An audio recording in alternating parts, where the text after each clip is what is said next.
Like I notice when I find myself in situations like that and I am able to, I too have skin privilege as a light-skinned, green-eyed Latina, moving in this world. When I do use my privilege, I do feel more courageous when it's not for myself. Like, I don't know if that makes sense, but if I'm 100%, speaking up yeah. for somebody else, it's like I can go rounds, go to the mattresses for somebody else. When it comes to myself, I'm like, oh, I'll let it slide this time. Mhm.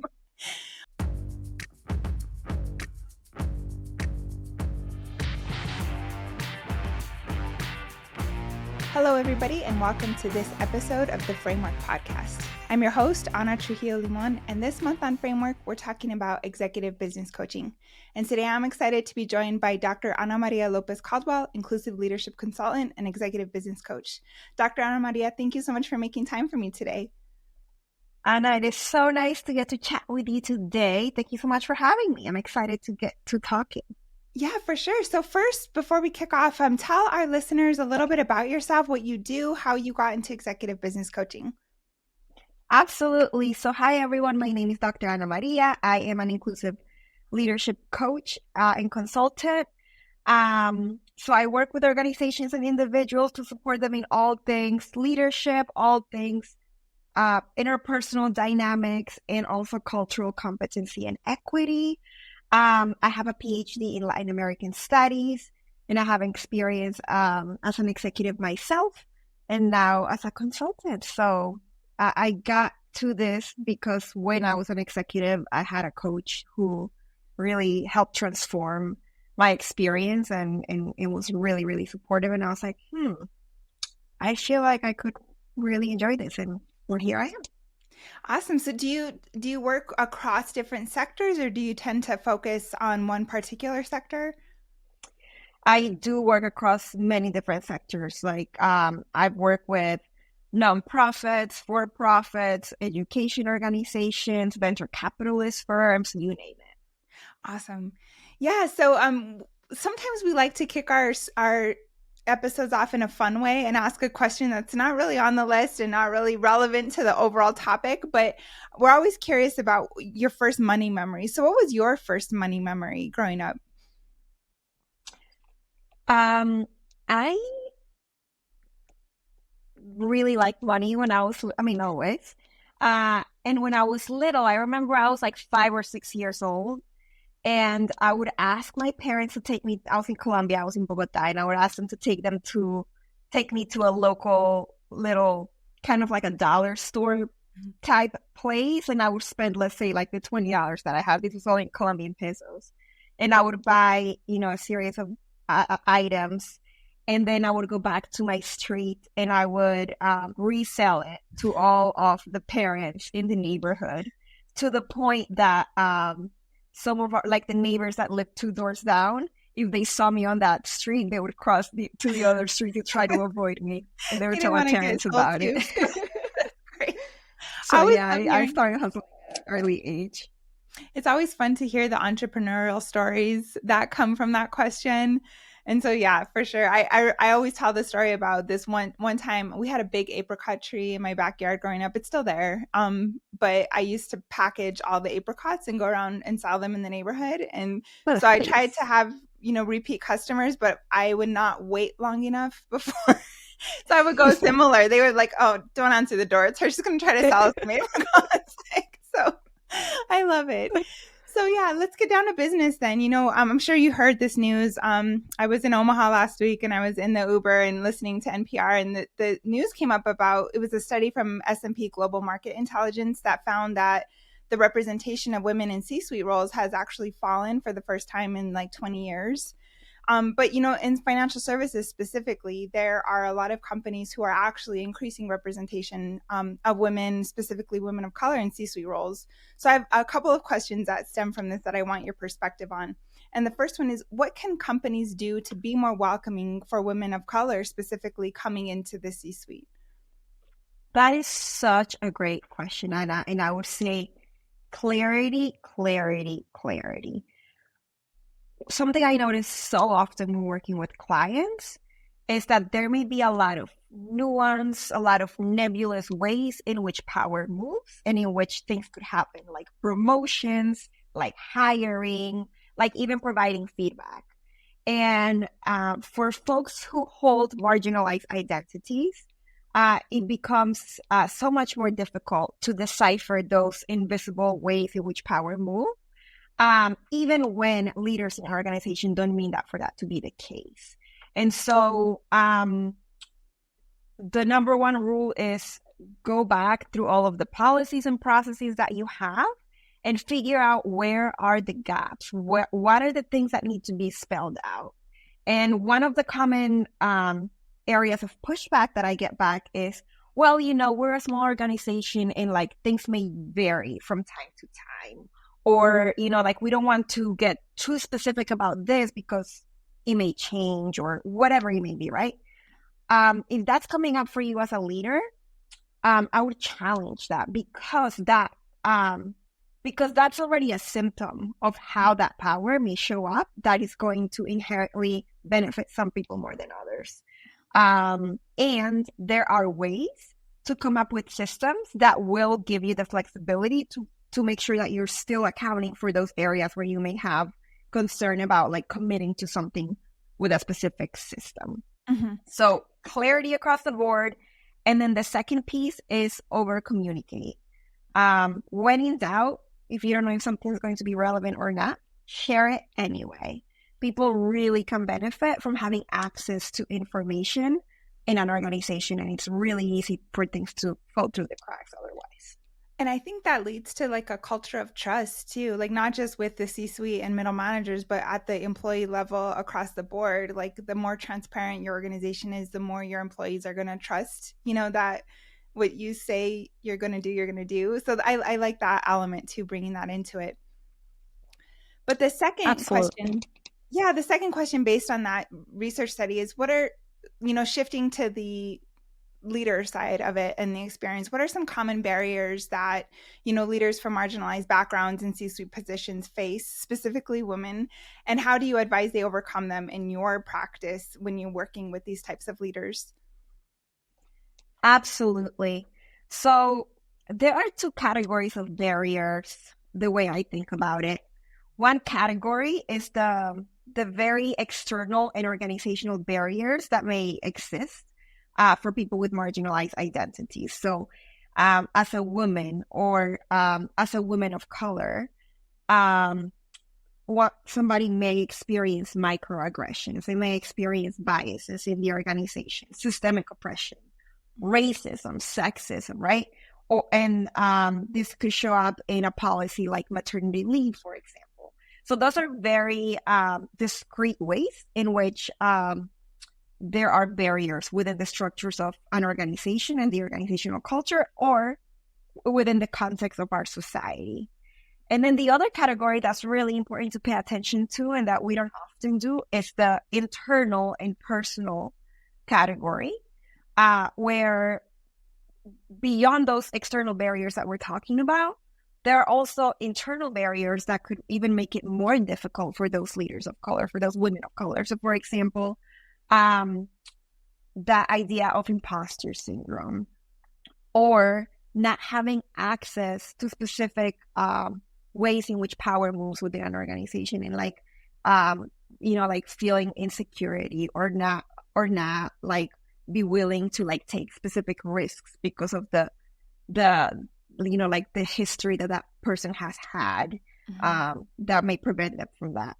Or something like mom guilt or like responsibilities to the family when they get home from a busy day, or having to get our nails done and our makeup in addition to every other responsibility that we have. So those are really important barriers to also pay attention to. And those are ones in which we have a little bit more control in terms of working through, because they have to do with how we do our internal work and how we choose some of this. In terms of solutions, it is so beautiful to me when I'm working with clients, when I am able to see that they feel seen by finding a community of practice. It is so often that I'm talking to a client And after they share something that they're feeling, when I'm able to validate and share that they're not the only ones going through like that specific situation, they're able to feel seen. They're able to like recognize that this is not something that's happening to them because it's their fault, but because this is a structural issue. And being a part of a community of practice can be really helpful because not only are they going to feel seen, but they're also going to be able to have access to some techniques, to some things that have worked for other people in their shoes. So, for listeners who are part of big organizations, joining the employee resource group can be great. Listeners who may be the only ones in that organization and the only ones with that particular identity. There are so many groups, membership groups that you can potentially research and be part of. It could be group coaching for women of color, for Latinos. Some of this happens remotely across the country. Some of this happens in person. So that's one really important piece, like find your posse, find your group of people that you identify with. Another piece is executive coaching, having a designated person that's going to be listening to you, who's going to be supporting you in your journey, that has no agenda other than being there for you, is critical. And so that's something that I think that just like every professional athlete has to have a coach in order to be able to perform their craft, their sport. That's the same thing when it comes to the working world. We need a person who's able to listen to us, who's able to ask us insightful questions, and really to hold that container for us so that we could kind of disarm, put our walls down, unpack what may be going on, and get clarity and insight as to what it is that may be blocking us and giving us barriers so that we could move forward. And I love that answer. I'm a big fan of multiple engagements with coaches. Like if you have, someone who engages in a more broad form of executive business coaching, just navigating spaces. And then, the coaching firm that I am part of focuses specifically on financial advisors and building and growing their business. So I think it's really important to have well-rounded professionals, just like you have your tax person and your financial advisor, and you have it's part of your team, right? So I love that aspect. So you have an upcoming speaking engagement for Latinas in tech, and you're going to talk about, authentic strategies to build your career. So let's talk about why it's critical, to build your career on those genuine foundations, especially for, underrepresented and marginalized talent. Absolutely. So I like to think about this, like thinking about an analogy of, let's say, a business that doesn't have a vision and purpose. We all know those businesses that may not have a clear vision and purpose, and as a result, they may be reactive to the business that may come to them. They may not know how to address certain challenges that may be coming their way. And just like that's true for an organization, that's also true for us as individuals. We need to be really clear on who we are, on what our boundaries are, and how like society and all of the isms have impacted us, and like how that shows up for us, so that we could have a really grounded presence and way that we can then engage with whatever may be coming at us. And so when something comes at us, we're not just reactively trying to navigate it, but we are already grounded. We know where we stand, we know who we are, and we're able to address it in a way that is aligned with our core values. So we're not going to experience dissonance. We're not going to be, like conflicted and confused, but rather we're going to be like standing in our ground. And so that could sound a little bit nebulous. So I could give you like a very specific example. And I'll tell you like my own story. So I came to the States when I was 13 and I was undocumented. And so for a lot of my life, I received messages by society that told me I did not belong here, right? Like they're at its core, all of the narratives that we hear about immigrants not contributing or not paying taxes or, like go back to where you came from or what have you, right? Like those narratives told me a really strong message that I did not belong in the United States. Fast forward I got a PhD. I became the executive of a nonprofit. And I was really burnt out. And I was working with my executive coach. And through a lot of conversation and self-work, I recognized that internally, I was trying to seek validation from other people in order to like feel valued. Like that's something that I was seeking out. And I was able to connect that to that message of being undocumented and not belonging. And I had like this urge to prove myself. Once I recognized that, that was transformational and that was powerful. And that began an entire journey where I was able to tell myself that I was enough, to tell myself that I did not need to seek external validation. And so, you know, that takes a lot of work. That takes a lot of tools and like being conscious of how these external pressures have an impact on us internally. And going back to your question about how that shows up, knowing that that's something that like has triggered me or has influenced the way that I've seen myself allows me to have those, you know, like to be able to show up authentically, to know my values, and to know that even now there are moments where I may feel an inclination to want to please somebody else or to try to get approval from somebody else. But I'm aware of it, and I'm able to like basically have like my internal vision and purpose and say, okay, I know where this comes from, and these are the different ways in which I can navigate this. And at its core, like I'm departing from the same place because I'm grounded. So regardless of who you are, there are areas of your life where you may experience dissonance. As we think about the Latina experience, there's a lot of dualities within that. You know, that definition was made up in the context of Mexican workers in Chicago. And now, you know, like this, you know, when we think about this context of Latino, it encompasses anybody and everybody in, you know, that comes from an entire continent, that it's a very robust, very rich culture. And what happens is when we don't fit that identity of Latinidad 100%, we may feel like we're faking it, or we may feel like we can't claim it, right? Some of us may be because we don't speak Spanish. Some of us may be because we were not born in another country, or vice versa. Or some of us may be Haitian American, or maybe, you know, and are not claiming that identity. And so being able to understand those dualities and then work through finding our own authenticity within those contradictions is really going to be helpful, so that we have a North Star as we move forward and as we have difficult challenges come our way.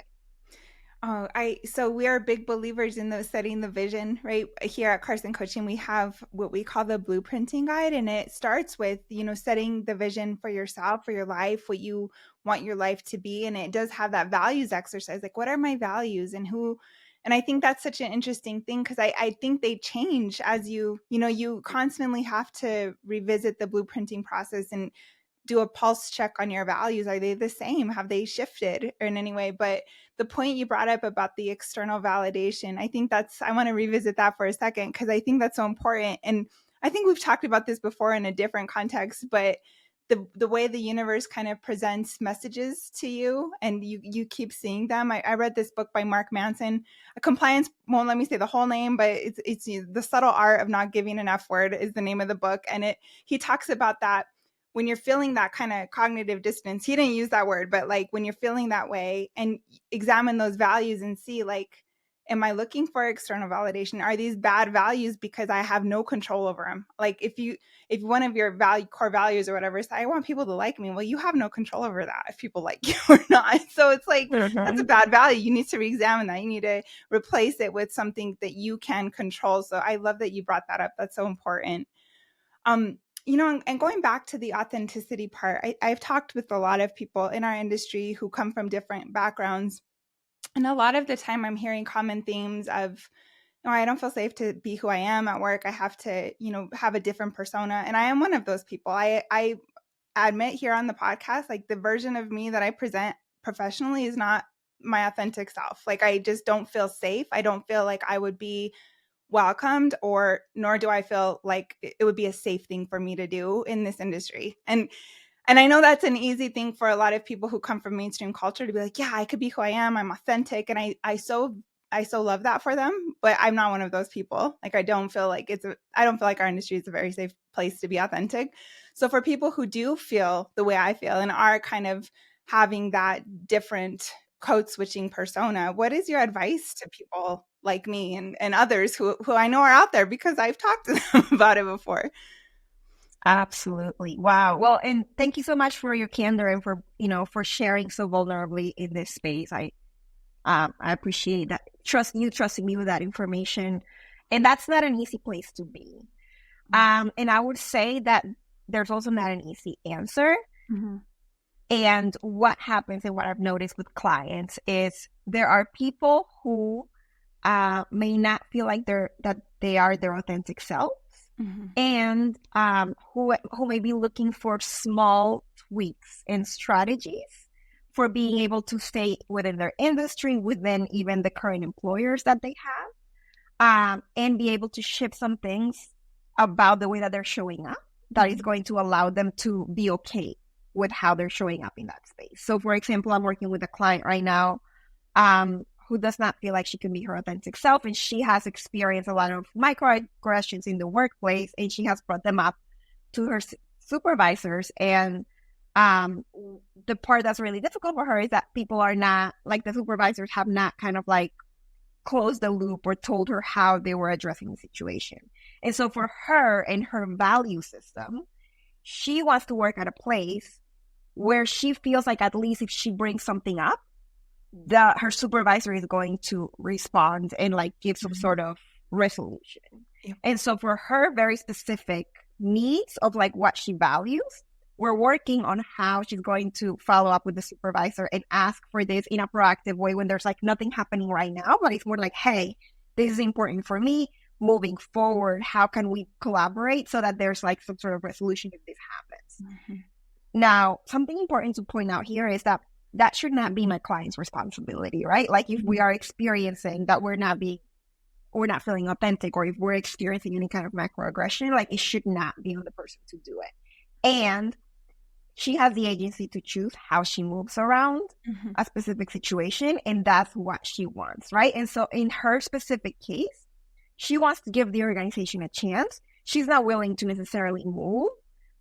She just wants to kind of just like pick her battles, for a lack of a better term, and like find ways in which she can operate with an integrity in alignment, even in a place where she's not going to fully be herself. For some people, that's enough, and they can do that. Some people, whether it's enough or not, they don't have the privilege to shift because of financial reasons, or because that's how the industry is across the board, etc. Right?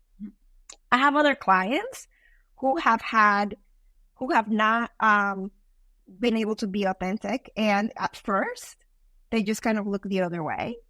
But then by the time they're like seeking my support and having one-on-one coaching sessions, this has gone up to the top of their priority list. And so that's something important for all the listeners to be aware of. These issues of identity usually kind of just like eat at you in a rate that like it kind of gets heavier over time. So the older you get, the more responsibility that you get, the more taxing that that the very same things that you're able to put up with in the beginning of your career, you may have a lower tolerance as time goes on. And so I have clients who decide that they don't have the emotional energy to invest in having these conversations within the organization, and they may want to transition. So it really is a whole spectrum. And so the best advice I can give, just broadly, without like having one-on-one conversations, would be to pay attention to how your body is responding, and like what are those moments when you're not being authentic. Like find data, like figure out what are the trends. When are you not speaking up?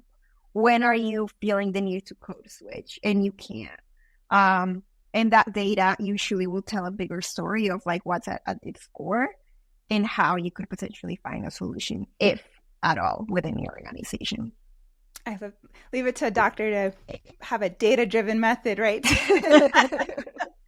I love that. And no, I mean, I think that it's important to note that the further along you get in your career as a, marginalized identity, the more baggage you bring with you. And Minda Harts writes about this in Right Within. Like, it's not necessarily an issue with my workplace, or it's baggage I bring from Yeah, other sure. experiences I've had. So it's and that's one thing. Minda Harts, I really love that book. If you haven't read it, Right Within, it's a really great read, but she does have a lot of really actionable advice, where one of them is actually to get a therapist, because it's like, these are issues that, while not your fault, it's your responsibility to kind of work on them. So you're not, I have an excellent manager. I feel like he is a safe space. I'm able to be my authentic self, bring up my ideas, but I'm saying, like, this, working on that for the future, so you don't bring that everywhere, I think is a really good, another way I'm coping with it is like Ah, listening to Minda Harts.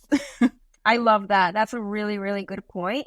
And something else that I've noticed work really well is also recognize your privilege and your voice in those moments, right? So, for example, uh, as a non-Black Latina, I recognize that I have a lot of certain privileges given my race that other, let's say, Afro-Latina women do not have. And when I'm in spaces where I would notice um, that like people with marginalized identities may not be able to like fully be themselves, and I have a privilege because of my identity in that particular space, being able to speak up or being able to open up the door or make room for that, I notice it's not, and I have to look up research on this, but I don't have it yet. But I notice that it not only is helpful as an ally for the other person, but it is helpful for the individual themselves, because it's a way in which you're already experiencing liberation through the support that you're giving a community member as well. And that does give you an extra boost of confidence. Like, I notice when I find myself in situations like that, and I am able to, I too have skin privilege as a light skinned, green eyed Latina, moving in this world. When I do use my privilege, I do feel more courageous when it's not for myself. Like, I don't know if that makes sense, but A if hundred I'm percent, speaking up yeah. for somebody else, it's like, I can go rounds, go to the mattresses for somebody else. When it comes to myself, I'm like, oh, I'll let it slide this time. Mhm. But this kind of leads into my next question, which is, we're seeing a lot of the news about a lot of companies shying away from or defunding their DEI programs, letting go of their DEI staff. I think as an inclusion consultant in this space, what's your advice to companies who are considering defunding the DEIB, diversity, equity, inclusion, and belonging programs?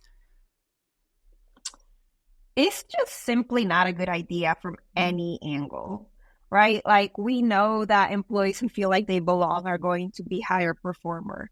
We know that companies that understand cultural competence in terms of the products that they sell are going to be able to attract more clients. Like, so from like a financial and business perspective, from a humane perspective, from like a interpersonal relationships, like if you're not spending that money on um, initiatives to make sure that you are including, and there's a difference here because some companies may have like an insular way of contracting and like investing in DEI, which is like, oh, we'll just pay for some trainings, or oh, we'll just hire a person but not actually give them power, decision-making power within the organization.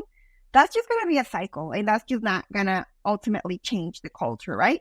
But the opposite of that is actually ingraining this idea of inclusion and access and shared power and shared voice in the organization. And that's not going to change over time. That's going to take a long time, and it's difficult. And over time, it is going to yield incredible results in, like in the interpersonal, in the financial, in all sectors, because you're going to really be investing in a proactive approach rather than reactively having to deal with putting a lot of fires from different perspectives, not to mention the ethical implications of that approach.